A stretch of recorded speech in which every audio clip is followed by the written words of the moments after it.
Comunicando Espiritualidade. Apoio Cultural Soster Imóveis, Avenida Assis Brasil, 4990, Sala 201. Telefone 33 40 81 43.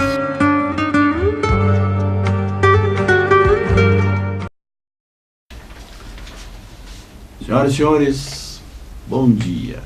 Novamente, com os senhores, com as senhoras, nossos amigos, nossos irmãos, estamos iniciando, como todos os domingos, às 10 horas e 30 minutos, o nosso programa Comunicando Espiritualidade. Um momento para discutirmos temas que nós achamos importantes e, via de regra, são assuntos escolhidos por pessoas que encontramos em diversos lugares, nas nossas movimentações pela cidade. E sempre, para discutir esses temas, professor Olimar e engenheiro Tiago. E vamos começar hoje tratando de um assunto importantíssimo: reencarnação. Professor Olimar, para o seu bom dia e a sua primeira manifestação. Bom dia a todos, é um prazer imenso estar de novo a este programa. E como já é a minha primeira manifestação, não posso perder tempo. Jesus diz assim, perguntando aos seus discípulos: que dizem os homens com relação ao Filho do Homem? Quem dizem que eu sou? Eles lhe responderam: dizem uns que és João Batista, outros que és Elias, outros Jeremias ou alguns dos profetas. E vós quem dizeis que eu sou? Simão Pedro, tomando a palavra, diz: tu és o Cristo, Filho de Deus. Bem-aventurado és, replicou Jesus, Simão, porque não foram o sangue nem a carne que isso te revelaram, mas meu Pai que está nos céus. Nós temos a opinião dos judeus sobre quem era Jesus e a opinião de Pedro, o reconhecendo como o Cristo, o Filho do Deus vivo. Nós temos aí inserida a questão que nos envolve neste programa de hoje: reencarnação. A crença manifestada e que estava presente no sistema de crenças do povo judeu, porque entendiam que Jesus podia ser João revivido, Elias, Jeremias ou algum dos outros profetas. Bom dia. Tiago. Bom dia a todos. É uma alegria incomensurável estar aqui nesse programa, participando com esses dois mestres que me têm ensinado bastante a respeito de muitas coisas que do espiritismo, do dia a dia, da vida, né? E eu trouxe para vocês mais um trechinho, como já está virando a minha mania, né? Eu sempre esbarro em alguma coisa importante para trazer para os nossos amigos telespectadores. Do livro O Céu e o Inferno, de Kardec, no capítulo 1, ele faz uma reflexão. Mas deixando a terra, para onde vamos? Que seremos após a morte? Estaremos melhor ou pior? Existiremos ou não? Ser ou não ser, tal a alternativa. Para sempre ou para nunca mais? Ou tudo ou nada? Viveremos eternamente ou tudo se aniquilará de vez? É uma tese, essa que se impõe. Um bom dia. Professor Olimar, o senhor já mencionou que os judeus eram reencarnacionistas. A Igreja Católica era reencarnacionista? Coloquei o professor numa situação difícil. A Igreja Católica era reencarnacionista, sim. Nós temos um diálogo de Jesus com Nicodemos. À noite, Nicodemos solicita uma entrevista com Jesus. Né? Ele era um senador entre os judeus. E ele procura Jesus para lhe fazer uma pergunta. A pergunta sobre a reencarnação. Ao que Jesus lhe confirma a tese da reencarnação. Tanto quanto após a transfiguração também, né, os discípulos procuraram Jesus e perguntaram para ele, né, por que dizem os escribas que antes ser necessário que antes volte Elias? Jesus responde, olha, Elias já veio. É verdade que ele há de voltar, mas ele já veio. E eles não o reconheceram. E os discípulos entenderam que era de João Batista que ele estava falando. Mas por que eu estou citando Nicodemos? Porque o próprio Nicodemos, que mais adiante reencarnado, vai ser, como Orígenes, se não me falha a memória, um dos principais expoentes dessa crença entre a Igreja Católica da reencarnação. Até que no Concílio Constantinopla II, há uma mudança de rumos em função de interesses políticos. O imperador Justiniano era casado com Teodósia e ela era uma cortesã. E não gostaria de que a reencarnação fosse aceita como tese, porque apontava isto para o reencontro dela com as suas próprias mazelas e os erros perpetrados, porque ela manda inclusive matar as outras cortesãs. Né? E então ela articula politicamente com os religiosos presentes naquela ocasião e consegue fazer com que isto seja voto vencido dentro da igreja. Então, a partir deste momento, a Igreja Católica deixa de ser reencarnacionista.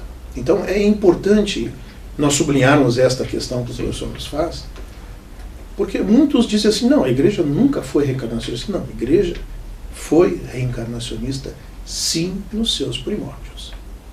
E isso é muito importante que a gente saiba, porque são dados históricos, muito embora hoje não aceitem a tese da reencarnação, ou pelo menos digam não aceitá-la. Não é? Mas, resgatando a verdade histórica, este é o fato. Tiago? Se a gente observar, então, toda a doutrina que Kardec construiu, auxiliado pelos espíritos, e ele foi um instrumento dessa mudança do materialismo para a crença em um mundo espiritual que governa as nossas atitudes, as nossas decisões. O professor Olimar tinha comentado no outro programa, né? A gente imagina, nós nos colocamos na posição de simples instrumentos desse mundo espiritual, e quando a gente se coloca à disposição deles para mudar as coisas, eles nos auxiliam de maneiras que a gente não faz nem ideia. Né? Nós somos eternamente influenciados pelo mundo espiritual. Mas no Evangelho segundo o Espiritismo, no capítulo 4, hoje eu estou trazendo o título de novo, que nem no último programa. Ninguém pode ver o reino de Deus se não nascer de novo. Essa é a premissa fundamental. Segunda que eu trago para vocês hoje é que se Deus é infinitamente justo e infinitamente bondoso, ele criou um mecanismo de justiça que é perfeito. E esse mecanismo de justiça passa justamente pela reencarnação. Porque aí ele consegue colocar todos os espíritos em pé de igualdade desde os seus primórdios, e cada um se torna responsável pelo futuro que vai decidir e vai escolher para a sua vida. Então não existem vítimas, não existe sofrimento, nós somos os responsáveis por todos os nossos atos a partir do momento em que fomos criados como espíritos. E a reencarnação nos coloca cara a cara com todas as nossas decisões ao longo de toda a nossa caminhada. Esse é o ponto. E talvez seja isso, né, que o professor colocou, nesse concílio que foi feito pela Igreja Católica nos seus primórdios, é justamente nós somos obrigados a enfrentar o espelho da nossa alma. E aí a gente vai decidir na próxima encarnação quais são os desafios e quais foram os nossos erros e acertos, e decidir como nós vamos retificar a nossa conduta e nos conduzirmos em direção ao Criador. E esse é o propósito da reencarnação. E a última coisa, antes da gente terminar o primeiro bloco, que eu acho que é o fundamental na questão da reencarnação para que a gente consiga dar andamento a esse sistema de justiça divino perfeito, é a lei do esquecimento, que nos coloca na posição em que a gente, no mundo espiritual, tem uma ideia de tudo que foi feito na última encarnação, talvez algumas outras antes, dependendo do nosso nível de evolução espiritual, e na próxima encarnação a gente começa sem se lembrar de absolutamente nada durante algum período, e a gente vai aos poucos recordando alguns fatos que aconteceram que a gente precisa retificar, mas na sua grande maioria a gente esquece de tudo que foi combinado no mundo espiritual para verificar a nossa real essência como espíritos. É verdade. Estamos encerrando o nosso primeiro bloco e voltamos em seguida para continuar a nossa conversa. Até já.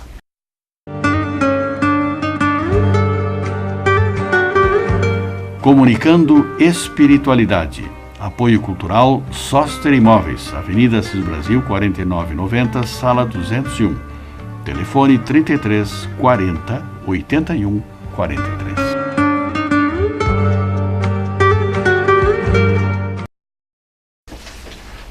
Estamos retomando com o nosso programa de hoje, deste domingo, que é reencarnação. Vamos continuar conversando. E eu vou perguntar de imediato ao professor Olimar. Allan Kardec.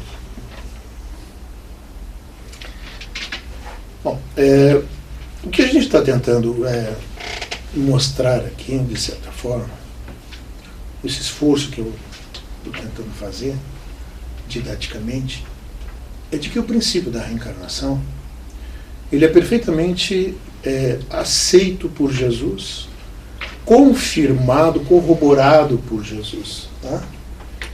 Então, Mateus 11, 12 e 13, nós temos, por exemplo, ora, desde o tempo de João Batista até o presente, o reino dos céus é tomado pela violência, e são os violentos que o arrebatam. Se quiseres compreender o que vos digo, ele mesmo é o Elias que há de vir. Isso são palavras textuais, elas estão na Bíblia, e a Bíblia está recheada de casos e fatos que comprovam a tese reencarnacionista. O que nós estamos, então, afirmando aqui, sem medo de errar, é de que essa tese está correta porque ela é sancionada por Jesus. Perfeito. Bem, o Kardec ele vai também trabalhar a tese da reencarnação nas obras básicas, falando da reencarnação sob o ponto de vista filosófico. Não é? Ou seja, a autoridade religiosa ele adita a autoridade filosófica. E para fazer isso, ele remonta do efeito para a causa. Porque nós temos assim, causa e efeito. Por causa disto, aconteceu isto. Tá? Então, primeiro isso, depois isto. Ora, o que ele está propondo filosoficamente é remontar disto aqui, que é o efeito, para a origem, que é a causa. E quando nós fizemos isso, a reencarnação surge filosoficamente como uma necessidade.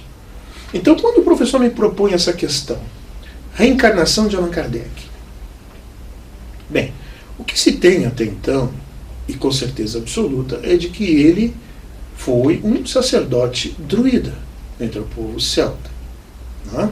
De nome Allan Kardec. Então, o professor Hipólito, sacerdote druida. Pois muito bem. Tem-se também informações, e aí não se pode, digamos assim, atribuir 100% de fidedignidade a essas informações. Né? Então elas ficam mais no plano da especulação, porque efetivamente não vão mudar o conceito ou a ideia. Mas, e Allan Kardec teria sido no Egito sacerdote Amenhotep, né? Isso, exatamente. teria também reencarnado como João Hus, por volta de 1400, defendendo teses que foram vencidas por uma estratégia política, e ele foi preso e naturalmente morreu em função dessa prisão, mas que também teria sido um ermitão que viveu entre os romanos, de nome João, vivia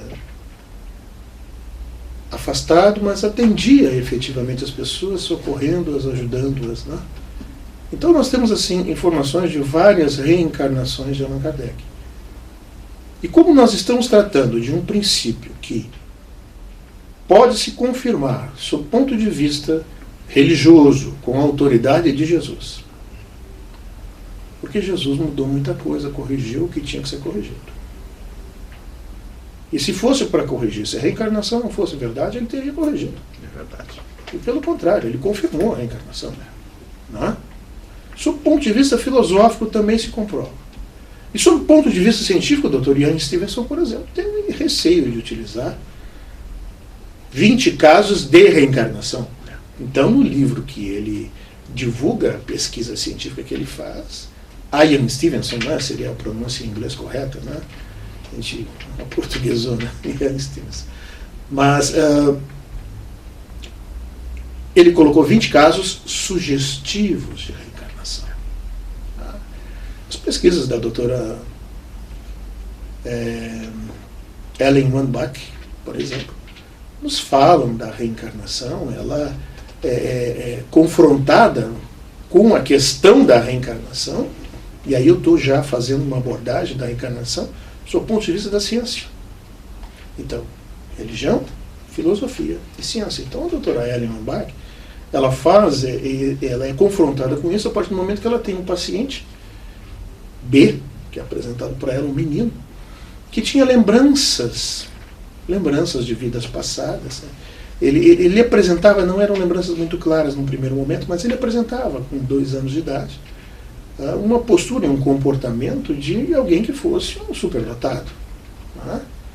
Capacidade intelectual, uma boa oratória, uma postura muito interessante vinculada à questão do trabalho como bombeiro, enfim. E ela vai, então, tentando, de certa forma, tratar o problema, até que sugere à família se fazer um tratamento de choque. E nesse tratamento de choque, ela desacreditar no que ele estava dizendo para ele, pede comprovação e traz aquela que ele indicava ter sido, porque ele, depois de um determinado momento, por volta de 2 anos e meio, dizia que era Mark. Ele era o bombeiro Mark. E o Mark era casado e tinha 3 filhos. Então trazem, a doutora Wellenbach traz aquela que ele dizia ser a esposa dele. Não fala nada para bem. Então quando ela entra no consultório, diz: essa que é a minha esposa. É você. E aí então relata para ela detalhes, por exemplo, de uma marca que ela tinha na virilha, né, que só o esposo sabia e o ginecologista. É verdade. E aquela criança relata, ela diz: olha, eu não sei que explicação vocês vão dar, mas que é o meu marido mesmo. Mas ele, depois de algum tempo, volta, vai crescendo, e aí essas lembranças passadas, elas se apagam. Vão desaparecendo. Desaparece totalmente. Quer dizer, isso é efetivamente, dado o limite de tempo desse programa, não é possível, mas isso é um assunto para um programa que pode ser ampliado, né? Mas Kardec, de fato, teve múltiplas reencarnações, assim como nós também. É verdade. Eu trouxe também, o professor acabou também, a gente tem as nossas áreas comuns de pensamento, e eu tinha trazido também sobre o Dr. Ian Stevenson, o trabalho que ele realizou na Universidade de Virgínia. Também tem o caso do Dr. Hernani Guimarães Andrade, também ele pesquisou a fundo 75 casos, ele relatou alguns casos num livro chamado Reencarnação no Brasil, e ele fala dessa questão justamente o viés científico da reencarnação, né, de procurar evidências de que as pessoas se recordam das suas vidas anteriores, de sinais de nascença, de problemas congênitos que são causados por problemas que eles tiveram na outra encarnação e que eles acabam se recordando ou através da hipnose, né, ou através de algum outro processo em que trabalhe num estado alterado de consciência, o próprio sonambulismo ou outras questões. E só para a gente explorar um pouquinho mais o assunto, que eu procurei assim trazer o papel da família também nesse processo evolutivo reencarnatório, tá? E eu trouxe para vocês como sempre, os livros de André Luiz, Missionários da Luz, que para mim é uma das obras mais completas que André Luiz escreveu junto com Chico Xavier, e que traz vários ensinamentos a respeito da doutrina espírita. No seu capítulo 13, que o título é Reencarnação, e aí ele comenta sobre o caso de Segismundo, Raquel e Adelino, que são 3 espíritos envolvidos num processo de resgate entre eles, né? E no caso, Segismundo era o espírito que estava reencarnando, Raquel era uma mãe devotada e que já preparava o ambiente de casa, ela era completamente conectada ao mundo espiritual, e Adelino, que era o seu marido, já não era tão espiritualizado, mas acaba sendo levado pela equipe espiritual que fica responsável por essa reencarnação, e eles conseguem fazer a ligação do Segismundo no ventre materno, após a concepção biológica entre o espermatozoide e o óvulo. O espírito se conecta e a equipe espiritual faz um trabalho complexo, e que não é o caso aqui a gente tentar nem desvendar isso. Acho que até a nossa capacidade não nos permite, mas o mundo espiritual tem esses processos que são extremamente complexos e que são relatados nesse livro. E uma coisa que eu achei interessante trazer também para os nossos amigos em casa é a questão que eu converso muito com os meus filhos, da questão do espírito protetor, e que Chico Xavier escreve junto com André Luiz, e ele coloca, né, o espírito herculano participa de todos os processos reencarnatórios, que é o amigo de Segismundo, e ele é um espírito protetor, e ele vai ficar constantemente ao lado de Segismundo até os 7 anos, que é o tema que a gente estava discutindo para o próximo programa, que ele fica conectado 24 horas, cuidando, protegendo. Alguns chamam de anjo da guarda, ou de qualquer nome que queiram dar. É esse espírito que acompanha todo o processo encarnatório, que se completa aos 7 anos. E a partir desse momento, aí o livre-arbítrio do espírito encarnado, ele vai convocar e vai conversar com o seu espírito protetor quando assim o desejar. Quando o espírito protetor for convocado, ele vai estar ao lado ainda durante toda a encarnação.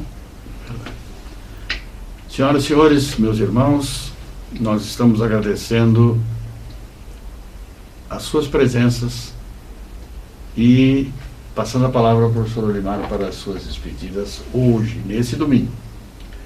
Eu agradeço muito o convite. Com certeza nós não esgotamos o assunto, porque a reencarnação aqui, por enquanto, foi trabalhada sob o ponto de vista da explicação que se dá para as injustiças sociais, para os acontecimentos da vida, para as dificuldades. Mas a reencarnação também nos traz uma contribuição fundamental para nós mudarmos a nossa vida, para nós transformarmos a nossa vida. E podemos mudar essa realidade, e acho que este é um enfoque que futuramente nós poderemos desenvolver. Tranquilamente. Agradeço muito a oportunidade e um bom domingo a todos. Tiago. Nesse espírito de paz e harmonia que reina entre nós aqui, que é uma coisa incrível que o mundo espiritual nos oferece, e oferecer esse mesmo espírito de paz e de harmonia nesse momento turbulento que passa a nossa sociedade. Eu desejo a todos esse espírito de paz e de harmonia. Uma ótima semana, um bom dia a todos. Tenhamos todos nós um excelente domingo, uma ótima semana, e no próximo domingo estaremos novamente aqui para o nosso prazer, para a nossa alegria, compartilhando com os senhores mais um assunto a ser discutido. Bom dia.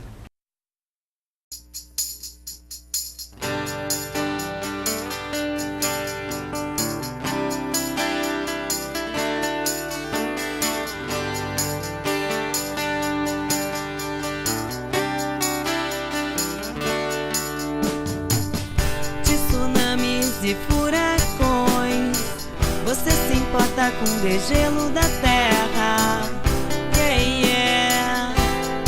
E quanto a nós,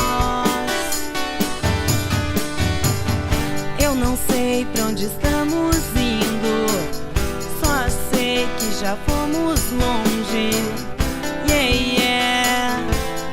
Longe demais. Nas notícias da TV, faça a sua parte, separe o lixo, yeah, yeah. É tão clichê. E quanto a nós e o ar poluído que a gente já respira, e quanto a nossa própria vida, quanto ao extermínio dos animais, se olhe no espelho, comece a pensar e mudar, só depende de mim, só depende de você. O nosso planeta está sangrando, chorando, se vingando, chorando. Eu tenho planos pro futuro, quero viver num novo mundo, yeah, yeah. E quanto a nós, a chuva cai,